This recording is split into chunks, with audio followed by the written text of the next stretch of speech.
don't show favoritism. We talked about the test of having works to go with our faith. Now we're going to talk about this tiny little thing in our mouth. And you know what? It says, look in the mirror.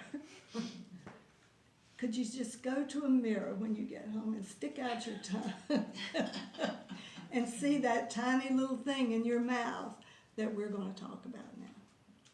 Now, I want you to think for a minute. Think about some words that you have heard this week. What are some words you've heard this week?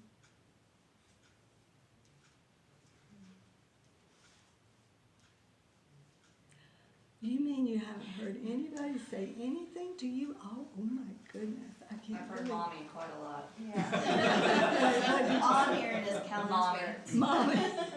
All right, so so let's just talk about that. So Erin has heard mommy because she's got 3 little ones. I don't think her youngest one's saying mommy, but Not quite. by the way she looks at you, she is, right? So, Real soon. so how does that make you feel, Erin? Depends on the situation. Blessed, All right. All right, stop right there. impatient, there are a couple of, depends on how many times I've heard it. Want to change your name? But you would agree that you like that word, wouldn't you? Yes. Yes. All right, what about somebody else? Kellen told me last night that she can't sleep unless I'm right there beside her. All right, Yeah. so how does that make you feel, Erin? Mandy? Well, I was looking forward to some down alone time. But it made me think back to my older girls and, you know, how they don't need me to lay beside them anymore, Yeah. so, Yeah. yeah. So it's a need that your child has, Yeah. right? So as a mother, aren't you thankful Yes. that there is a need? Yeah. You know, I'm sure you're That I trying can to, easily meet. yeah. It's easy yeah, to meet that need. Yes, Yeah. yes, yes. All right, somebody else. I heard, could you do this for me? All right, so how did that make you feel, Sarah? Well, it did make me feel important. All Made me right, feel important, capable. yes, because you were able to do it. Yes. And you did it, I know. Mhm. Yes, yes. So that made you feel good, didn't it? Mhm. All right, so did anybody hear any words that didn't make them feel good? No, that's good. We'll stop right there. That's good. All right, so now tell me some words that you said this week. Thank you. Thank you. All right. Did that make you feel good? Did it make the other person feel good? I hope so. Yeah, I'm sure it did, because you don't hear that sometimes, right? Thank you is a good thing to hear. What else? Christiana, clean up your room. Christiana, clean up your room. Christiana, clean up your room.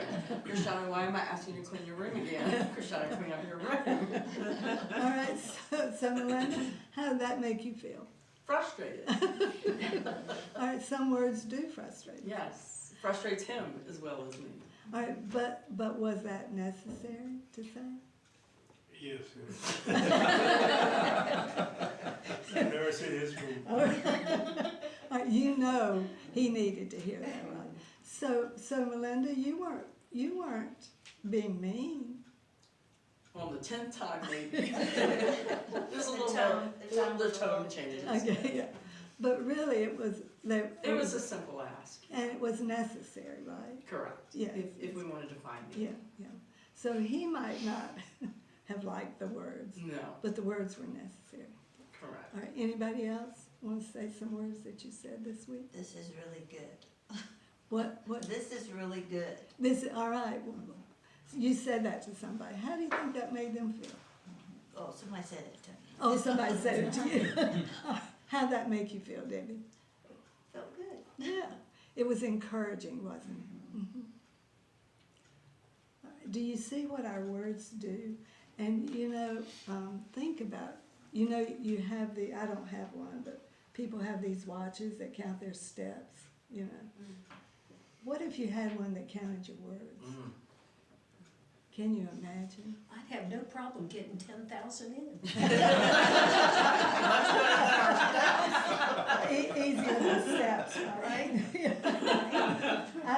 speak for all of us. Sarah. They can. I think you speak for all of us because we all just open our mouth and out come the words, right? All right, so let's hear what James has to say about the tongue. And you know what? I remember Thomas Jefferson. Remember what he did? You remember when we studied about that? What did he do with his Bible? I got the words in your life. Yes, he cut out the words he did. So, He cut out the words what, that he didn't like? yes, yeah. Oh, I Yeah, out of his Bible, yes. If he, So did he cut this out? well, I would like to cut out verse 1. Not really, but if I were going to cut one, yeah. Yes. All right, so Jenny, we're in chapter 3. There's gotta be a word late. We'll get there in a minute. That's all right, we've got time. We'll tell you which one, 3. There you go. Okay. All right, Jenny, And would it's you, not in German.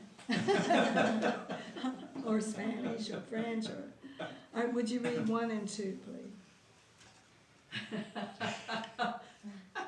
Oh, this is so true.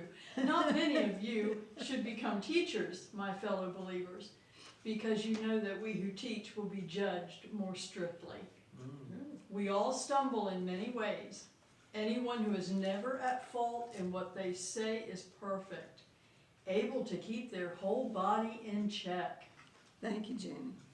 All right, to me, the first verse is frightening because it's speaking to me. It's speaking to anybody who teaches. That's one reason that I always want you to look to your Bible when we study, to make sure that I don't say something that this doesn't say. You need to always check everything that I say.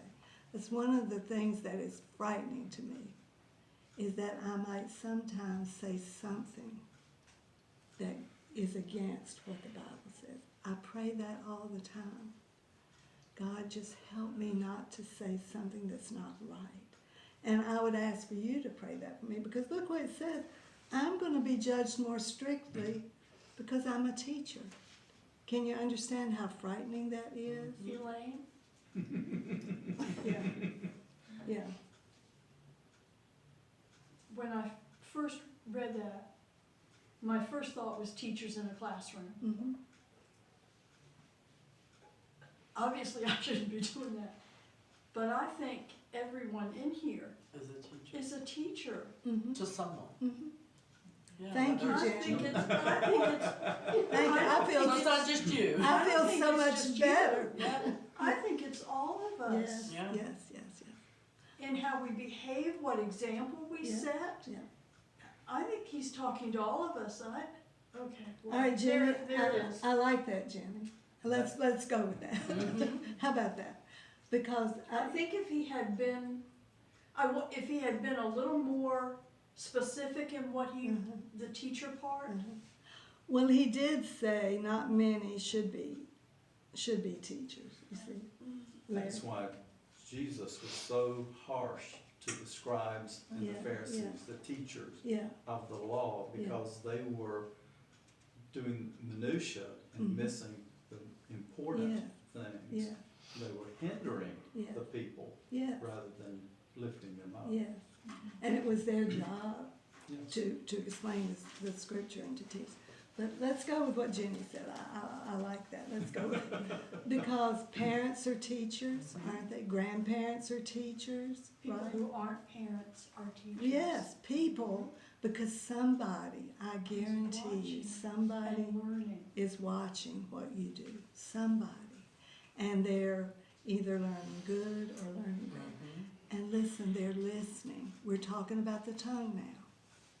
They're listening to what you say, how you say it, right, Melinda? What you say, how you act. But we're talking about the tongue. Think about the tongue. They're listening and they're learning, good or bad. But look what it says. Do you see that if anyone is never at fault in what he says, he is a perfect man? Doesn't that explain to you why there's no perfect people? Jesus is the only perfect person. This, if no other statement in the Bible, explains why we're not perfect. Because can any of us say, I've never said anything bad. I did work with a young lady when I was working. And it's always stuck in my mind because I am a grandmother. She said to me, I want to tell you about my grandmother. And she told me different things about her. But the thing that stuck with me was, she said, my grandmother never said anything bad about another person. Can you imagine? Wasn't that a wonderful thing to say about her grandmother? She never, and this young lady spent a lot of time with her grandmother.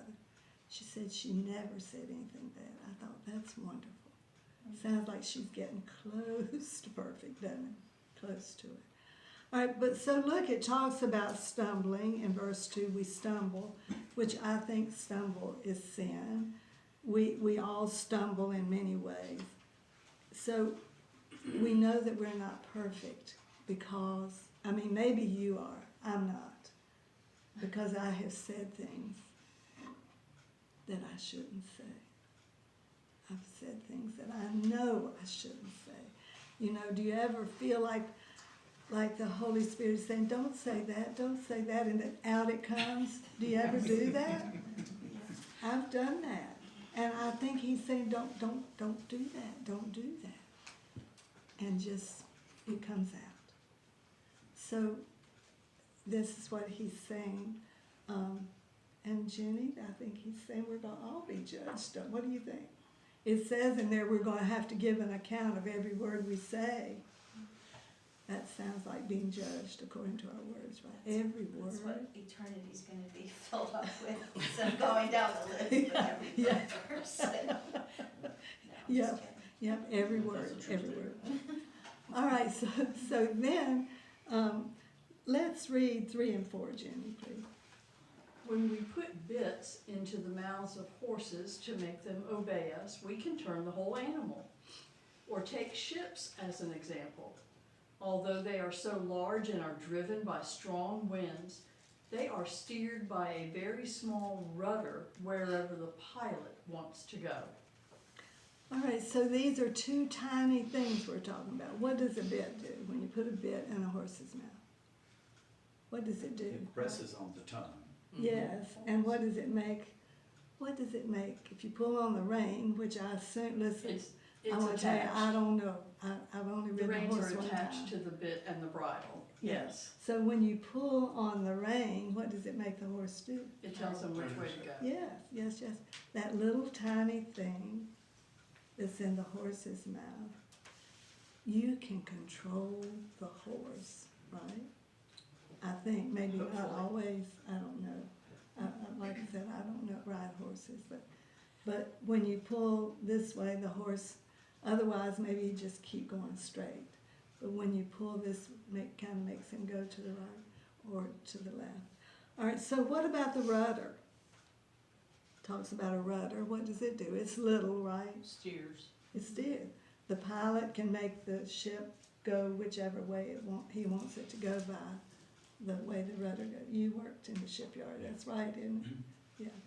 So these are 2 small things that control large things.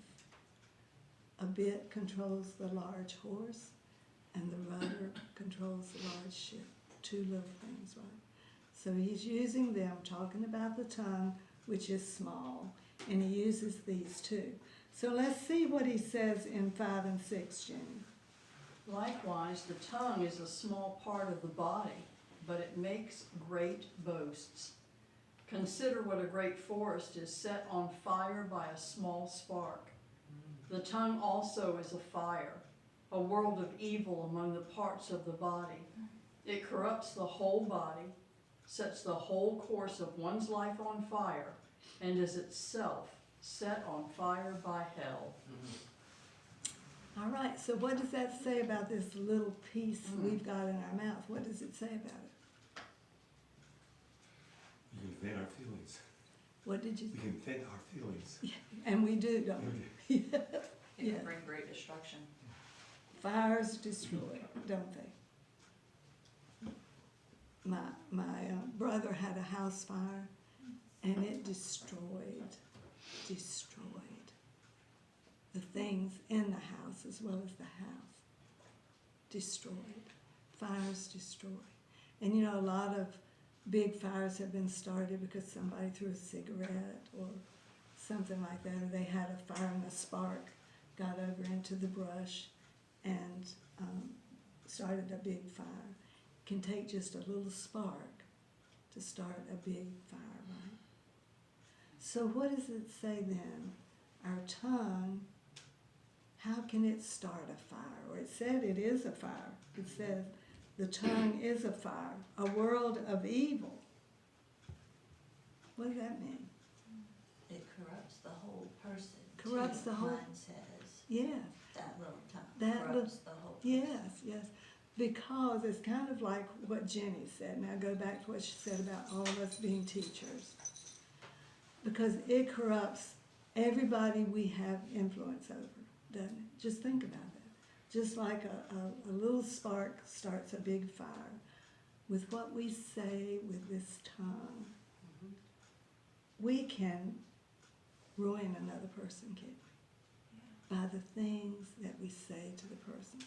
Isn't it? I mean, that's frightening to me.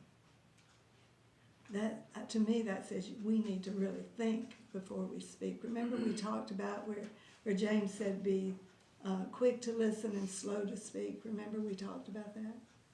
We need to stop and think before we speak, but that takes self-control, doesn't it? Which is part of the fruit of the Spirit, right, Aaron? Part of the fruit of the Spirit. Because when I think of something, usually it comes out. What about you? But we need to stop and think about the person we're influencing, because it does affect everybody that we... And negativity can spread. Yes. And you know what? I think about children. The things that are said to children that can destroy their lives. I don't know about you, but I still remember some hurtful things that I've heard through my life. Can you remember anything? They stick with you, don't they? And every once in a while, those hurtful things come back, don't they? And you'll think about them. So things that we say to other people hurt them just like that. Well, not only can they be destructive in the moment, they can have long-term effects. Yeah, Because that's exactly right. last week, that tournament we were at, the way I hear some of these coaches talking to the kids, and where they're beating them down and they're talking to them negatively, thinking that the anger is gonna somehow get them in place to where they need to be, and then they go in and lose a match. Yeah, And then they come off the mat, and instead of giving them something encouraging to say, they're berating them more about, well, you should have this, and this. And then I'm sitting there thinking that you're talking about 12 and 13-year-olds. And if they're getting this constantly, what are they taking home in life every day? yeah. That I'm not good enough, Yeah, or, yeah. you know, and you see the damage just unfolding there. And here's a teacher, someone that's Yeah. supposed to be Yeah. encouraging them and helping them move through those steps of the sport. It's really a shame, It because you does. see that affecting them outside of the sport. Oh, yeah, it doesn't help them, does it? It doesn't help them, no. But that's what words can do. They can destroy just like a fire, that's what it said. All right, so who does it tell us here is responsible? Look what it says. The last part. It's self set on fire by hell. Who is trying to get us to say these bad things? Satan. Satan is, isn't it? But now listen, we don't have very long, but I just want you to go back to what we first started. In the first chapter, remember when we talked about temptation? Remember that? It says, each one is tempted when by his own evil desire he is dragged away and enticed. Remember we talked about that? How we can only be tempted by Satan because of what we desire. So let's just, you who work, or maybe work now or have worked, okay, just think. So you work hard and, you know, a promotion's coming up and you've worked really hard and you deserve the promotion. But somebody else gets the promotion that you really probably deserve it, but somebody else gets the promotion. So because you think you deserve it and you have worked hard, then you say, well, you know, that person, let me tell you, he's late sometimes. And you know, he doesn't always do his work like he should, or just over and over think about all the things you can say. Satan is tempting you to say those things, but it's because you wanted the promotion. And you thought you should get it, and you didn't think the other person. It's because of your thoughts, because of what you think. Remember we talked about that? It's what Satan is able to work on you because of your desires. And so he can use the tongue as a tool to get us to knock other people down because we think we should be like them. We think we're better than they are. We think we deserve what they get. So then Satan helps us to think about what we can say about them, because that makes us look better in our own eyes. Do you see what an example that is of what he's talking about? Satan can only tempt us, I think, with things that we would like to do, things that are in our mind. Because he could never tempt you to do something you don't want to do, could he? Things that think of something. All right, well, let's just use alcohol. You don't drink alcohol. Could Satan tempt you to do that? Because you don't do that. Could he put some alcohol right here in front of you and you'd be tempted to do it? Well, I wouldn't, so I'm assuming you wouldn't either. So, but he would use something else to tempt me, something that I would like. That's where the temptation comes from. And so that's the same thing with our tongue. He tempts us to say things. Maybe you wouldn't be tempted to say some things, but there's some things that he can tempt you to say. And then without thinking, we allow him to get us to do things. Satan is in control unless we allow God to control us and to help us. All right, so listen, next week I want us to, Jim's going to continue with next week, but next week I want us to remember to read those verses in Matthew. Can we do that? Can we start back here next week? And which ones were they? In Matthew, well, Jim might be, he probably will do something different, but for my class, I want us to do Matthew 12, where I told you to turn, because it talks more about the tongue. So if we can do that next week, please, even though we've started this. Is that good with everybody? All right. Thank you for joining in. Jim will be back next week.